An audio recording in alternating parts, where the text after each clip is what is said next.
일명 1기 신도시 특별법이라고도 불리지만 사실은 1기 신도시뿐 아니라 전국 49개 도시에 적용된다. 노후계획도시 정비특별법이 며칠 전 4월 27일에 전격 시행이 됐어요. 이제 가칭 별명이 1기 신도시 특별법인 거고 정식 명칭은 노후계획도시 49개 노후도시의 정비계획에 대한 특별법인 셈인데, 작년 12월에 특별법이 국회를 통과했을 때도 제가 영상을 찍었었고요. 이 국회를 통과할 때 그 시행일은 4월 27일로 한다라고 했고, 이제 4월 27일이 된 거죠. 지금까지는 시행이 되지 않았다가 이제 시행이 된 겁니다. 시행이 되니 이제 어떤 얘기가 나오냐? 선도지구가 어디냐? 선도지구를 곧 지정한다. 이런 이야기들이 나오고 있죠. 이 49개 도시들에서 각각 재건축 선도지구를 5월부터 발표하기 시작할 텐데요. 꼭 이 선도지구로 지정돼야만 이 특별법의 혜택을 받는 건 아니에요. 선도지구로 지정되지 않아도 특별법 혜택은 받을 수가 있지만, 그걸 누가 가장 먼저 받을 것이냐? 이게 특별법이라는 게 사실 너무나 파격적인 혜택을 가지고 있다 보니까 아주 많은 단지들의 이 특별법의 혜택을 다 적용시켜주기는 상당히 어려울 겁니다. 그렇게 하는 건 사실상 불가능하다고 보이고요. 초반에 시범적으로 지정되는 단지들 위주로 이 특별법의 혜택을 집중적으로 받고 끝날 거라고 저는 보는 편이에요, 사실. 그래서 이 49개 도시들 중에서 초반 중에서도 첫 번째로 혜택을 받는 곳들이 선도지구겠죠. 그럼 그 49개 지역에서 선도지구로 지정될 단지들이 과연 어디인가라는 것을 여러분이 생각하기 전에, 특별법이라는 게 혜택을 얼마나 많이 주길래 제가 이런 얘기까지 하는 건지 전에도 한번 말씀드렸었지만 워낙 중요한 내용이라 이 선도지구에 지정이 되면 그 혜택이 무엇인가에 대해서 오늘 정리해 보겠습니다.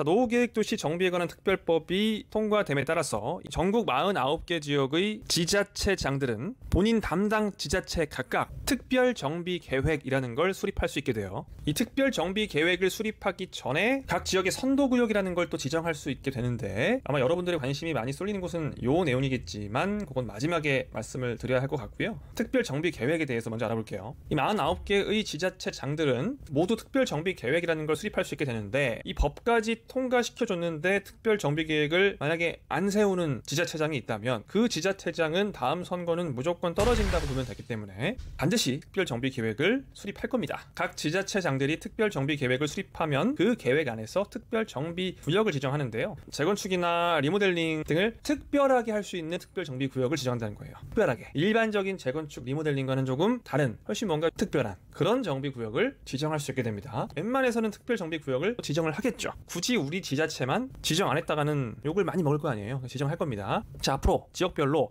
재건축 추진 단지들끼리, 즉 첫 번째 특별정비구역에 포함되기 위해서 거의 전쟁을 할 수밖에 없는 상황이다 라고 생각하시면 됩니다. 자, 그럼 특별정비구역이 되면 뭐가 그렇게 좋길래 거기에 들어가기 위해서 전쟁을 하게 되는 거냐? 일단은 재건축으로 지정이 되니까 좋은 거죠. 먼저 재건축 리모델링 구역으로 지정되는 것 자체가 되게 좋잖아요. 보통 구축 아파트가 집값이 막 오를 때는 재건축이나 리모델링으로 지정됐을 때 많이 오르죠. 그거 자체가 좋은 건데, 또 뭐가 있냐면은 일반 재건축과 달라요. 또 특별계획구역은 일반 재건축보다 훨씬 더 좋은 조건으로 구역 지정이 된다라고 보시면 됩니다. 그럼 뭐가 그렇게 다르냐? 첫 번째, 속도가 빠릅니다. 그러니까 재건축을 할 때 많은 분들이 가장 힘들어하는 부분이 굉장히 좀 오래 걸린다. 재건축을 해서 신축 만들려고 재건축하는 건데, 이 신축이 되기까지의 시간이 물론 짧으면은 5년, 7년 만에 끝나는 경우도 있지만 대부분이 한 10년은 기본이고 15년, 20년, 25년, 30년까지도 가더라. 이 시간이 얼마나 걸릴지 불확실성이 너무 크다 보니까 그게 조금 마음에 걸렸는데, 특별정비구역은 사업 속도가 상대적으로 빠를 수 있다. 왜? 심의를 통합해서 하거든. 행정 절차가 좀 빨라진다는 거예요.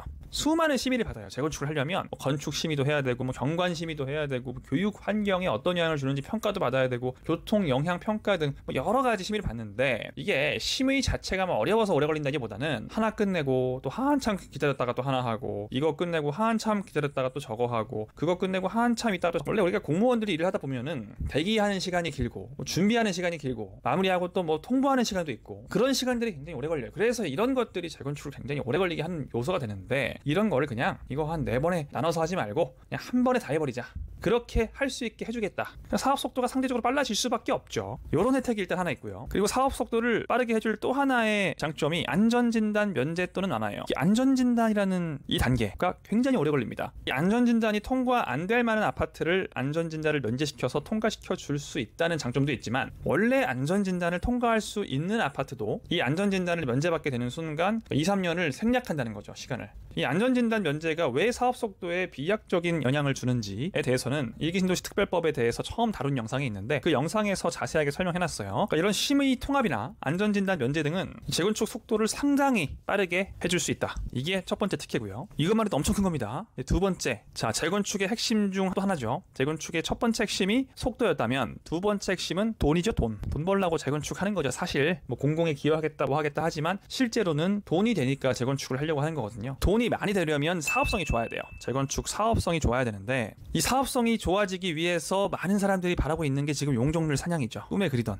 보통 일반적인 아파트는 용적률을 300 이상 올리기 힘듭니다. 보통 280 이상으로 올리기 힘들어요. 3종 주거지역도 280% 이상을 가지기 힘든데, 자, 이 280까지 올릴 수 있는 3종 일반 주거지역을 450%까지 올릴 수 있게 해주겠다. 특별계획구역은 거기다 건폐율도 풀어주고 고도 제한도 풀어주겠다는 내용도 있는데, 제일 중요한 건 용적률을 450까지 올릴 수 있게 해주겠다가 가장 중요한 내용입니다. 이게 특별계획구역으로 지정되는 곳에 한해서예요. 그러니까 노후계획도시 49개에 있는 모든 아파트가 다 용적률이 450으로 올라가고 사업 속도가 빨라지고 안전진단이 면제되고 그런 게 아니고, 그 중에서 이 도시들에서 지정권자인 그 지자체장이 광명시면 광명시장, 분당구면 성남시장이겠죠. 그분들이 지정하는 특별계획구역에 한해서 이런 혜택들이 있다는 겁니다. 그래서 아까 제가 그 첫 번째 특별계획구역에 들어가려고 얼마나 노력을 많이 하겠느냐라는 얘기를 한 거고요. 계속 보시면서 헷갈리시면 안 됩니다. 그 지역의 모든 아파트가 용적률 450이 되고 그럴 수는 없습니다. 그럴 수는 없죠. 몇몇 개 선택받은 단지들만 450으로 올려서 재건축을 할 수 있다는 얘기예요. 다 그렇게 하면 큰일 납니다. 왜 그렇게 하면 안 되는지는 제가 또 전에 찍어놓은 영상이 있으니까, 한 지역의 모든 아파트를 용적률 450, 500으로 올리면 도시가 어떻게 망가지는지를 설명해놓은 영상이 있습니다. 선택받는 단지들을 여러분이 잘 예측을 해야 된다는 거예요. 참고로 리모델링의 경우에는 현재 상한 용적률의 1.4배까지 허용해준다고 합니다. 자, 이제 이 특별정비구역이라는 게 되면 뭐가 그렇게 좋은지 이해되시죠? 아, 이래서 첫 번째 특별정비구역 되려고 난리 나겠구나. 자, 그렇다면 여러분들이 지금부터 알아야 될 내용, 선도지구 지정, 이게 곧 있습니다. 5월, 6월에 선도지구라는 거를 각 지자체에서 또 지정할 예정이에요. 특별계획구역 지정과는 또 다른 겁니다. 이거는 별개인데 얼마 안 남았죠. 이게 더 먼저입니다. 선도지구라는 거를 먼저 지정을 할 거예요. 그리고 지자체별로 계획을 수립할 겁니다. 특별계획구역을 어디로 할 건지. 당장은 선도구역이 어디가 될 것이냐, 그러니까 앞으로 지정될 특별계획구역 중에서도 더 먼저 선도적으로 모범을 보이는 지구들, 그곳들이 어디가 될 것이냐가 초미의 관심사가 되겠죠. 누가 이 선도지구가 되느냐로 또 엄청난 전쟁을 벌일 겁니다. 그 경쟁이 끝나면 선도지구엔 우리가 못 들어갔지만 특별계획구역에 포함돼야겠다라고 해서 또 여기에 누가 포함될 거냐를 가지고 또 경쟁을 벌이겠죠. 그렇게 이어져 나갈 거예요. 특별정비계획 자체를 전부 다 5월, 6월에 세운다는 건 아니고 선도구역만 5월, 6월에 지정하게끔 하겠다라는 게 지금 계획입니다. 이 선도지구엔 정말 몇몇 개 단지들밖에 못 들어갈 거예요. 이 선도지구란 이런 거죠. 이런 거. 우리 여러분들 어렸을 때 고3 때 그 수능 직전 고3 2학기 평생 가장 열심히 공부를 해야 될 시기죠. 평생 공부를 안 하던 친구들도 이때는 공부를 좀 하는 시기예요. 고3 2학기 때 내 인생 이제 큰일 났다 해서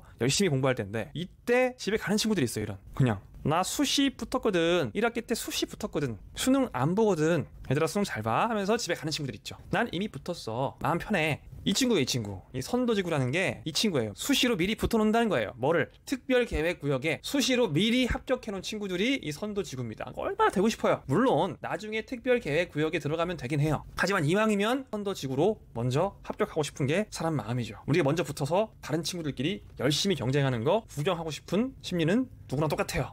얼마나 치열하겠습니까? 자, 이 선도지구로 지정되기 위해선 이런 것들이 중요하다. 선도지구 지정 요건을 우리가 보면, 첫 번째 주민 참여도, 두 번째 노후도와 주민 불편, 3번 주변 확산 가능성, 4번 이주 대책, 이런 것들이 있는데 이 중에 가장 중요한 건 역시 주민 참여도입니다. 평소에 우리가 특별계획구역 말고 일반적인 재건축 있죠. 맨날 하는 거. 그런 일반적인 재건축 정비구역을 지정할 때도 주민 참여도를 1번으로 봐요. 가장 중요하다는 거죠. 일단은 주민들이 원해야 할 거 아니에요. 재건축을. 주민들이 뭐 원하지도 않는데 재건축을 진행시키진 않아요. 않아요. 반드시 주민들이 높은 참여도로, 주민들의 대부분이 거의 반대하는 사람 없이 재건축에 찬성하고 동의를 해야 재건축을 하는 거죠. 특별 정비 구역이든 뭐 선도지구든 일반적인 재건축 정비 계획이든 뭐든 주민 참여도가 높아야 지정이 되는 겁니다. 그럼 이 주민 참여도를 지자체에서 어떻게 평가를 하냐? 어떤 단지가 주민 참여도가 높은지 어떻게 하냐? 동의율로 판단을 하죠. 이렇게 열심히 현수막을 붙이죠. 이 현수막을 왜 붙이겠어요? 돈 들여가지고 동의율이 92%야 이거를 자기들끼리 알고 있으면 되지 왜 외부에다 이렇게 대문짝만하게 광고해요? 이게 그만큼 중요하니까. 주민 동의율이 주민 참여도고 그 주민 참여도가 높으면 선도지구에 지정이 되면서 재건축을 온갖 혜택을 다 받으면서 시작할 수도 있으니까 엄청 중요한 거죠. 그래서 외부에 알리는 거예요. 자, 선도지구로 간택을 받기 위해서의 주민 참여도는 뭐 필수적인 거고요. 이것도 안 되면은 생각하면 안 돼요. 선도지구로 지정되겠다 이런 생각하면 안 됩니다. 자, 근데 주민 참여도가 높은 단지들이 앞으로 많이 나올 거예요. 많이 나올 거고 그 중에서 그러면 이제 뭘로 평가하느냐? 노후도, 주변 확산 가능성, 이주 대책 이런 것들인데 이주 대책은 사실 미리 알 수 있는 부분은 별로 없고요. 그러니까 노후도와 주변 확산 가능성 이걸로 많이 평가할 것 같아요. 자, 이렇게 4월 27일 이제 시행이 됐고 5월부터 6월, 7월, 8월, 9월, 10월 내년에도 마찬가지고 앞으로 한 1년 동안은 계속 선도지구가 발표가 될 거예요. 49개 지역이니까 어떤 곳은 6월에 발표하는 것도 있을 거고 7월도 있을 거고 12월도 있을 거고 내년도 있을 거고 다 시기별로 계획을 짜는 타이밍이 다른데 분당 같은 곳들이 좀 빨리 나올 것 같고요. 서울도 많죠. 49개 지역 중에 서울도 있기 때문에 서울 지역들도 조금 빠르지 않을까 하는 생각이 듭니다. 이쯤 되면 여러분이 궁금한 게 한 두 가지 정도 될 텐데 첫 번째는 이 49개 도시가 도대체 어디냐? 아마 뭐 일기 신도시들은 들어가니까 분당이나 뭐 일산이나 뭐 삼본이나 평촌이나 이런 곳들은 포함되는 것 같은데 여기 외에 또 지금 40곳 이상이 더 있다는 거 아니에요. 그곳들이 어딘지를 잘 모르시죠 여러분. 지금 그게 어딘지가 궁금하실 것 같은데 구독하고 계시면 며칠 내로 업로드 될 거니까 곧 어딘지 아실 수 있을 것 같고요. 두 번째로 궁금하신 거는 이 도시들에서 선도지구가 되는 단지들, 곧 선택받는 단지가 어디가 될 것인지 그게 사실 제일 궁금하겠죠. 이건 사실 논란의 여지가 굉장히 많아서 멤버십 영상으로만 풀도록 할게요. 얼마 전에도 비슷한 걸 전체 공개로 했다가 해당되지 않는 단지들 주민들이 너무 많이 욕설을 담아서 메일을 보내시기 때문에 저는 멤버십으로만 풀도록 하겠습니다. 제가 봤을 때 이런 단지가 선도지구가 될 가능성이 높을 수밖에 없다라고 하는 곳들을 이 지역별로 한 두세 곳 정도씩 뽑아서 영상 올려보겠습니다. 자, 그럼 여러분 다음 시간에 만나요. 안녕.